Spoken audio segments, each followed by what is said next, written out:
Človek ima občutek, da mesto kot je New York nikoli ne počiva, vsi zelo delajo, Američani sploh kdaj počivajo? Ja, samo ne toliko mi, glej. Naprimer, tu že vidiš način v restauracijah ali pa v kafičih ali kaj takega tam.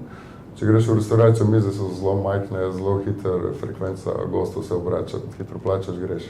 Ni tistega, da bi se usedli na kavi, pa da gremo na kavo, pa se usedemo, pa eno uro sedimo v eni kavi, tega ni.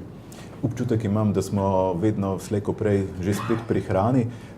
Ko si zdaj govoril o restauracijah, kaj pa tekme, plaže, natovorijo si sabo hladilne torbe, alkohol v hladilnih torbah, sendviči ali kako? To me zmeraj fascinira na plažah, še posebej tam Long Island pri New Yorku.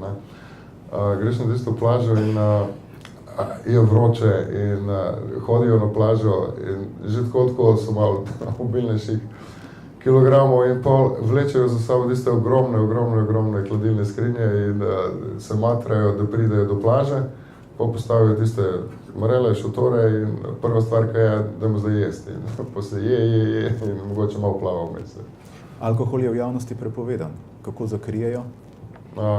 Daš ga v vrečko ali pa gledaš, paziš na policaja. Včasih pride, pa ti vzame, pa ti zlijo ven. Kar bo verjel dušo povedati, ko smo bili na Floridi, parkrat.